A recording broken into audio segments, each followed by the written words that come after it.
Good morning, students of class 7th. I wish you all a very good morning to all of you, my dear students. Now we start our topic. Before we start our topic, I must say to all of you that your whole focus should be here, because very important topic. If suppose I give you an examination in your exam, so you have to crack. Okay,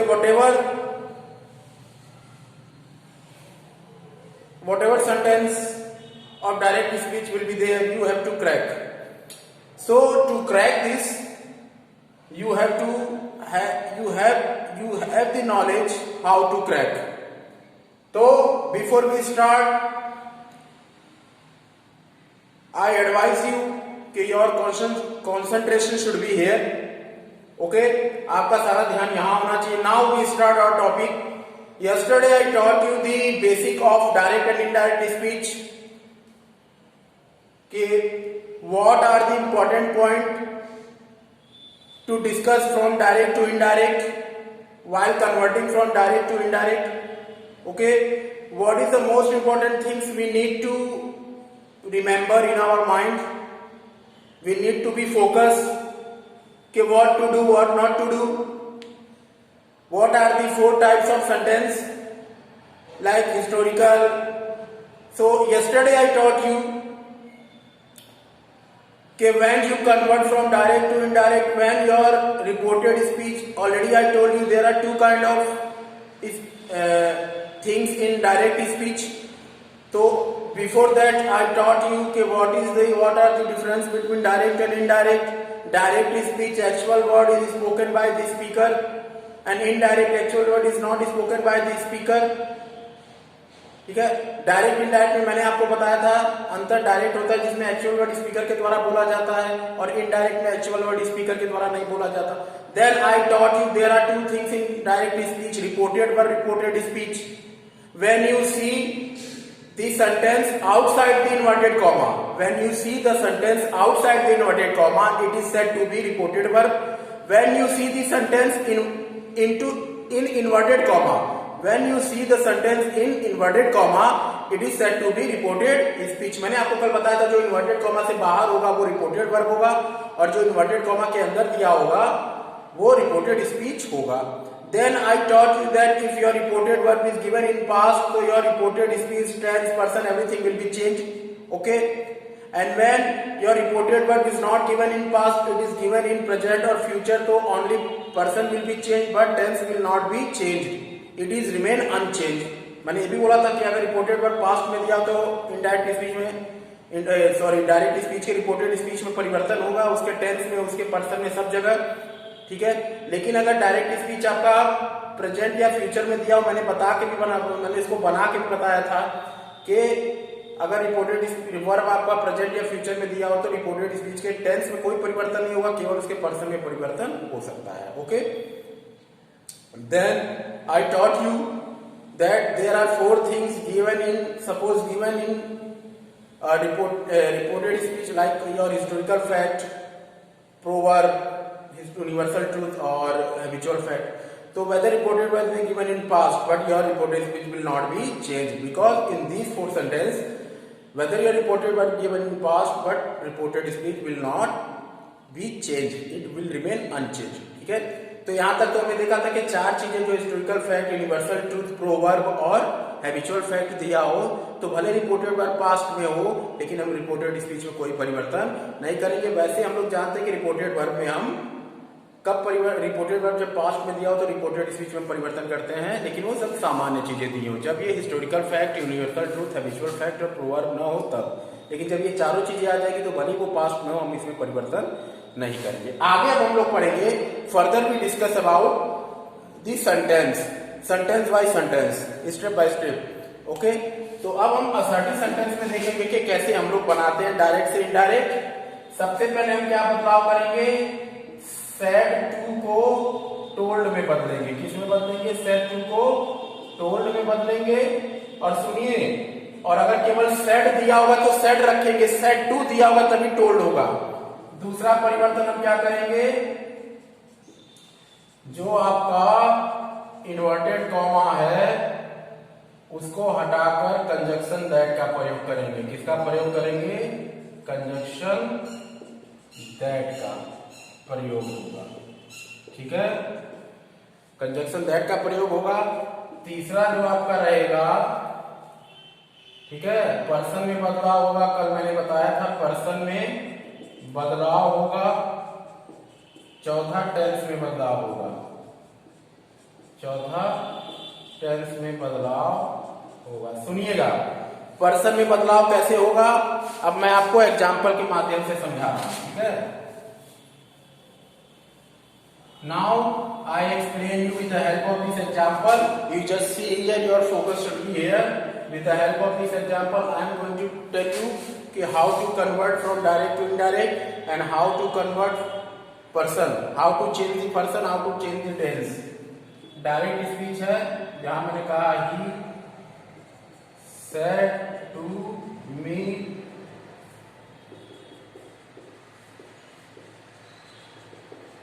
I am working well. ये आपका direct speech है। ये inverted comma के बाहर वाला जो हो गया रिपोर्टेड वर्ब, इन्वर्टेड कॉमा के अंदर वाला हो गया रिपोर्टेड स्पीच। ठीक है, अब हम इसको इनडायरेक्ट स्पीच में बदलेंगे।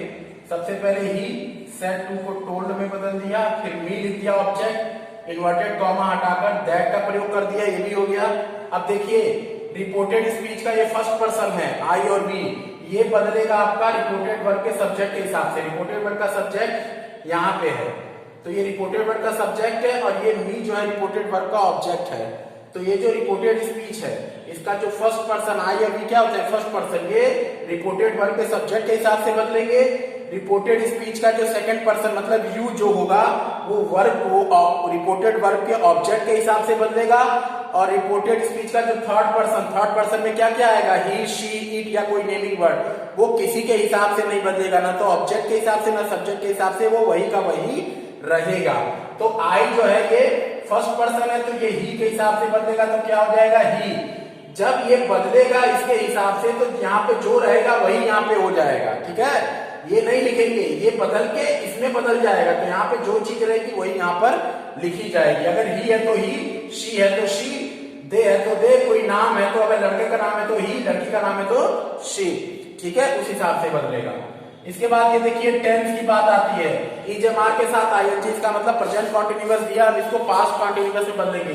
तो ही सिंगुलर है, उसके साथ वाज लग जाएगा, प्लूरल होता तो वर लग जाता। अब पास्ट कॉन्टिन्यूअस में भी हम वाज वर्ब के साथ आईएनजी लगाते हैं, तो आईएनजी ऑलरेडी लगा हुआ है, वर्किंग और फिर वेल, ये आपका हो गया। मतलब टेंस में कैसे बदलेंगे? अगर सिंपल प्रेजेंट होगा तो सिंपल पास्ट हो जाएगा इनडायरेक्ट बनाते समय, प्रेजेंट इंडेफिनिट पास्ट इंडेफिनिट में बदल जाएगा, प्रेजेंट परफेक्ट पास्ट परफेक्ट में बदल जाएगा, present perfect continuous past perfect continuous में बदलेगा, पास्ट इंडेफिनिट पास्ट परफेक्ट में बदलेगा और past continuous past perfect continuous में बदलेगा। ठीक है, इस तरह से परिवर्तन होता है। तो ये आपका असर्टिव सेंटेंस का था। इसके बाद हम लोग देख लें अब इंट्रोगेटिव कैसे होता है। इंट्रोगेटिव, ठीक है,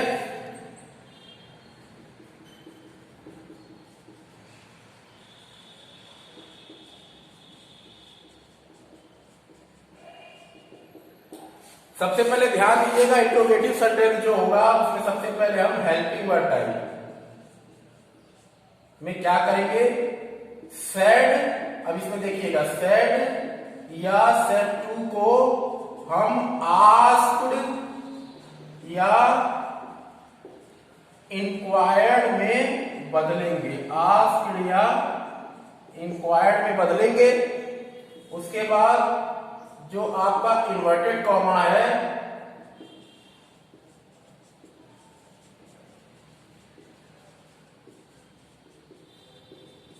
इन्वर्टेड कॉमा हटाकर किसका प्रयोग करोगे? इफ या वेदर का।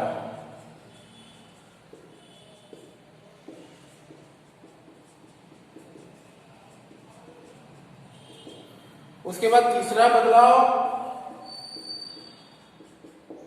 इंट्रोगेटिव सेंटेंस को असर्टिव में बदलेंगे। इंट्रोगेटिव सेंटेंस को किस में बदलेंगे, असर्टिव में बदलेंगे। उसके बाद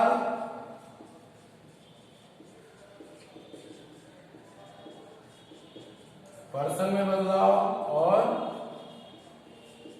टेंस में बदलाव। तो ये काम करेंगे। अब इसको हम एग्जाम्पल की मदद से समझें।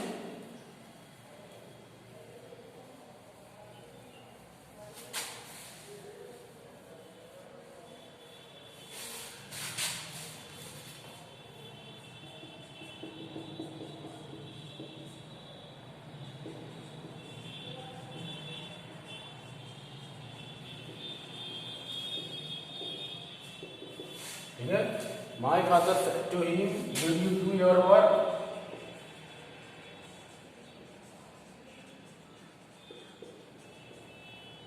yesterday. Did you do your work yesterday? ठीक है, yesterday आपका एडवर्ब है, उसमें भी क्या बदलाव होगा वो भी देखिए। तो अब जब इनडायरेक्ट स्पीच बनाएंगे तो माई फादर सेड टू है ना, आस्क्ड में बदल जाएगा। किसमें बदल जाएगा? आस्क्ड में। उसके बाद हिम का हिम रख लेंगे। अब फिर यहाँ पे, क्योंकि यहाँ पे जगह नहीं है इसलिए इन्वर्टेड कॉमा हटा के इफ का प्रयोग करेंगे। इन्वर्टेड कॉमा हटा के हमने क्या क्या किया, सेड टू को आस्क्ड में बदल दिया और इन्वर्टेड कॉमा हटाकर इफ लगा दिया। ठीक है, ये आपका इंक्वायर्ड और वेदर का प्रयोग लीगली, जहां लीगल से संबंधित लीगल ऑफिशियल कार्य होता है जहां, वहां पे उसका प्रयोग होता है। ठीक है, उसके बाद हम क्या करेंगे, हम असर्टिव में बदलेंगे। अगला क्या था, असर्टिव में। तो सबसे पहले हम सब्जेक्ट लेंगे, यू है तो यू किसके हिसाब से बदलेगा, हिम के। मैंने बताया था सेकंड पर्सन जो रिपोर्टेड, ये यू कौन सा पर्सन हो गया, सेकंड पर्सन का रिपोर्टेड स्पीच का, ये ऑब्जेक्ट के हिसाब से बदलेगा। ऑब्जेक्ट हिम है तो इसी के हिसाब से यहाँ बदल के वो सब्जेक्ट हो जाएगा। ये जो है सब्जेक्ट ऑब्जेक्ट में बदलेगा, ऑब्जेक्ट यहाँ सब्जेक्ट में बदल जाएगा, हिम। तो हिम का क्या हो जाएगा, ही। अगर यहाँ हर होता तो शी हो जाता, देम होता तो दे हो जाता, कोई आदमी का नाम होता तो, लड़के का होता तो ही हो जाता, लड़की का होता तो शी हो जाता। ठीक है, तो क्योंकि यहाँ हिम दिया है, यू सेकंड पर्सन है, ऑब्जेक्ट के हिसाब से बदलेगा तो ही हो जाएगा। अब ये डिड के साथ फर्स्ट फॉर्म दिया है तो इसका मतलब पास्ट इंडेफिनिट दिया है, तो हम किसमें बदल देंगे, पास्ट परफेक्ट में। पास्ट परफेक्ट में बदलने के लिए हम हेल्पिंग वर्ब हैड और थर्ड फॉर्म लगाएंगे, डू का थर्ड फॉर्म डन। अब देखिए ये ऑब्जेक्ट दिया हुआ है, पॉजेसिव दिया हुआ है, योर क्या दिया हुआ है, पॉजेसिव ऑब्जेक्ट दिया हुआ है। ये ऑब्जेक्ट भी योर है ना, ये ऑब्जेक्ट कौन सा, सेकंड पर्सन का है, तो ये सेकंड पर्सन मतलब ऑब्जेक्ट के हिसाब से बदलेगा। अगर फर्स्ट पर्सन का होता तो सब्जेक्ट के हिसाब से बदलता, लेकिन ये सेकंड पर्सन का है ना, यू का ऑब्जेक्ट है योर, तो ये हिम के हिसाब से बदलेगा तो क्या हो जाएगा, हिज। तो ये भी ऑब्जेक्ट में बदल जाएगा, पॉजेसिव में बदल जाएगा तो हिज हो जाएगा। हिज के बाद वर्क लग जाएगा। उसके बाद ये देखिए एडवर्ब दिया हुआ है, यस्टरडे, तो इसका क्या हो जाएगा, द प्रीवियस डे। एडवर्ब कैसे बदलता है वो देखिए, अगर यस्टरडे होगा तो द प्रीवियस डे, टुमारो होगा तो द नेक्स्ट डे, ठीक है, और नाउ होगा तो देन, दिस होगा तो दैट, टुडे होगा तो दैट दिस डे, इस तरह से आपका बदलता है। तो यस्टरडे का क्या हो जाएगा, द प्रीवियस डे, और ये आपका बन गया, पूरा हो गया। ठीक है, इन्वर्टेड इंट्रोगेशन मार्क के भी आपका असर्टिव भी बन गया। तो इस तरह से आपका डायरेक्ट से इनडायरेक्ट बनता है। ये तो आपने हेल्पिंग वर्ब टाइप देखा, लेकिन अगर WS टाइप बनाना हो तो कैसे, सेम चीज होगा, WS टाइप में भी सेम चीज होगा। ठीक है, एक एग्जाम्पल की मदद से मैं आपको बता दूं।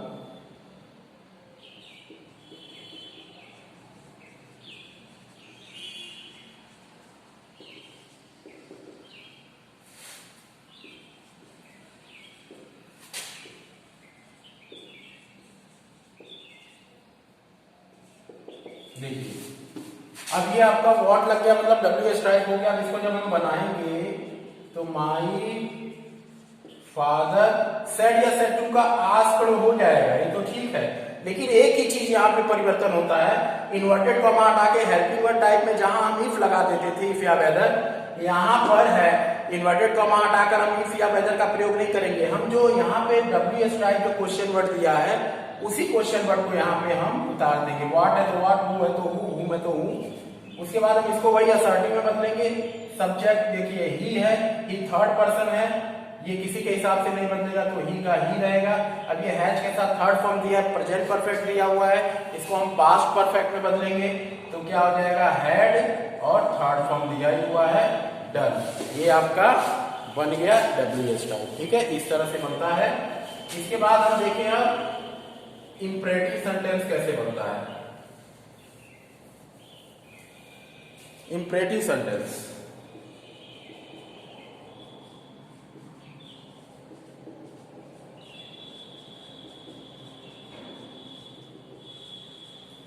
देखिए, यहाँ पे इंपरेटिव सेंटेंस दिया है, इसमें क्या करेंगे हम लोग, सबसे पहले सेड या सेड टू को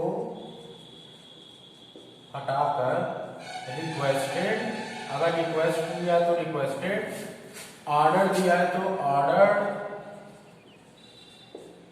और एडवाइस दिया है तो एडवाइस लगाएंगे। ठीक है, ये हम लगाएंगे। ठीक है, और इन्वर्टेड कॉमा हटाकर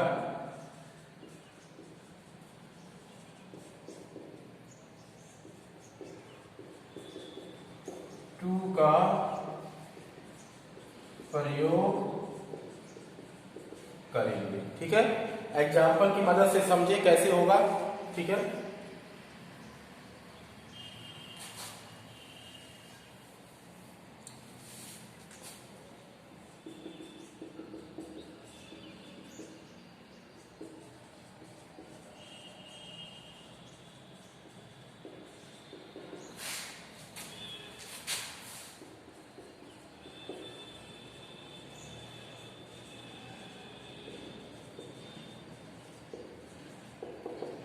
अब ये देखिए। ठीक है, अब इसको इनडायरेक्ट स्पीच में बनाएंगे तो द ओल्ड मैन क्या कर रहा है, प्लीज लगा है, रिक्वेस्ट कर रहा है तो सेड हट के क्या हो जाएगा, रिक्वेस्टेड। ऑर्डर होगा तो ऑर्डर्ड हो जाएगा, एडवाइस होगा तो एडवाइस हो जाएगा। इसके बाद ये इन्वर्टेड कॉमा हटाकर हम किसका प्रयोग करेंगे, टू का। इन्वर्टेड कॉमा हटाकर किसका प्रयोग करेंगे, टू का। सेड को हटा के, क्योंकि ये रिक्वेस्ट से संबंधित था, रिक्वेस्टेड लिखा, ऑर्डर से संबंधित होता तो ऑर्डर लिखते। अब यहाँ इन्वर्टेड कॉमा हटाकर we remove the inverted comma and we add the to before the reported speech. अब ये प्लीज हट जाएगा रिक्वेस्टेड लगने से, it will be remove because we have added here already requested. Okay, in place of said अब क्या करेंगे, to have, जो ये आपका दिया हुआ है, इट विल रिमेन अनचेंज, इसको ऐसे का ऐसे ही उतार के रख देंगे। ये आपका हो गया, और इसी के साथ आपका इंपरेटिव सेंटेंस भी पूरा। तो क्या होगा, सेड या सेड टू को हटा के अगर रिक्वेस्ट होगा तो रिक्वेस्टेड, एडवाइस होगा तो एडवाइस, ऑर्डर होगा तो ऑर्डर। उसके बाद इन्वर्टेड कॉमा हटाकर टू का प्रयोग करेंगे, और जो रिपोर्टेड स्पीच होगा जैसे का तैसे ही हम रख देंगे। ठीक है, अगर नॉट वाला आए तो उसमें हम क्या करते हैं वो भी देख लीजिए।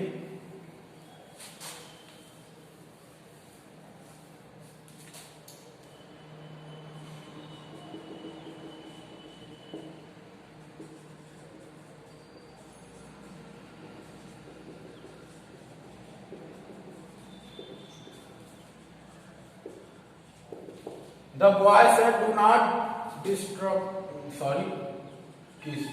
me." ठीक है, बॉय क्या रिक्वेस्ट कर रहा है, इसको इनडायरेक्ट स्पीच में जब बनाएंगे तो बॉय रिक्वेस्ट कर रहा है तो हो जाएगा रिक्वेस्टेड। अब देखिएगा यहां तक तो ठीक है।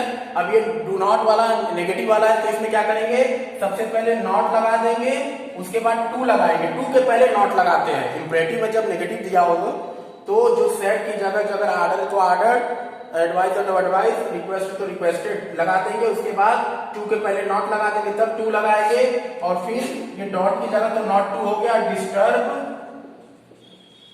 ठीक है, अब ये मी है, ये ऑब्जेक्ट है, फर्स्ट पर्सन का ऑब्जेक्ट है, तो ये फर्स्ट पर्सन के सब्जेक्ट के हिसाब से ये ऑब्जेक्ट में बदलेगा। तो ये फर्स्ट पर्सन का ऑब्जेक्ट है तो ये रिपोर्टेड वर्ब का सब्जेक्ट द बॉय है तो इसमें बदल जाएगा ऑब्जेक्ट में, तो बॉय का क्या हो जाएगा, हिम। ठीक है, लड़की होता तो हर हो जाता। ये जो ऑब्जेक्ट है फर्स्ट पर्सन का, ये रिपोर्टेड वर्ब के सब्जेक्ट के हिसाब से ये ऑब्जेक्ट में बदलेगा। ठीक है, तो ये आपका हो गया इंपरेटिव का भी। अब देख लो ऑप्टेटिव। ऑप्टेटिव में किस तरह से परिवर्तन होता है।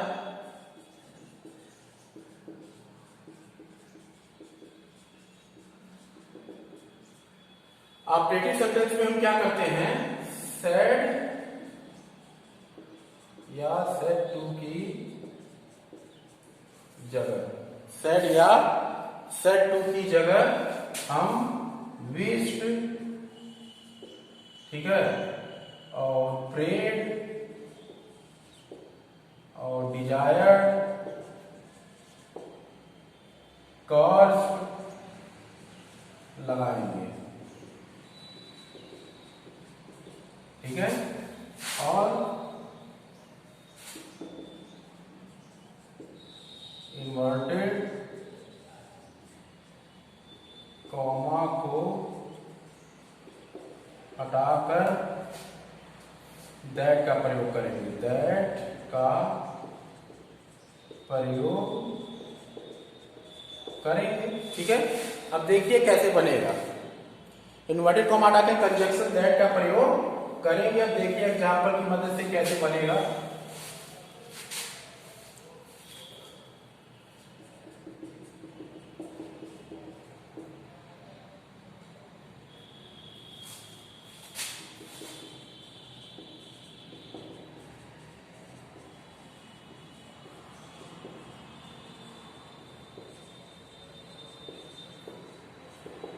ये है, ये आपका ऑब्जेक्टिव हुआ, ये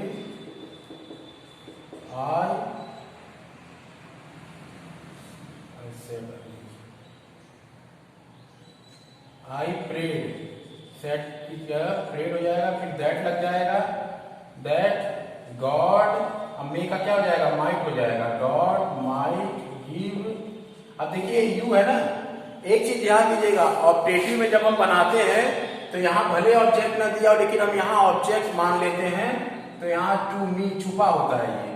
अब ऑब्जेक्टिव में मैंने मी ही क्यों लिखा, देखिए ऑब्जेक्टिव सेंटेंस जब हम बनाते हैं तो वहां जो भी इच्छा होती है वो अपने लिए ही करते हैं, विश अपने लिए ही करते हैं, प्रे अपने लिए ही करते हैं, ठीक है, तो वही माना जाता है।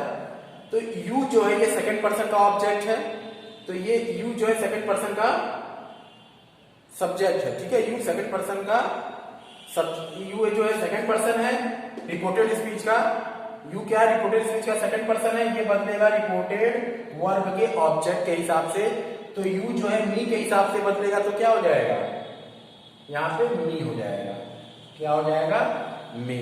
God might give me long life, ठीक है, ठीक है।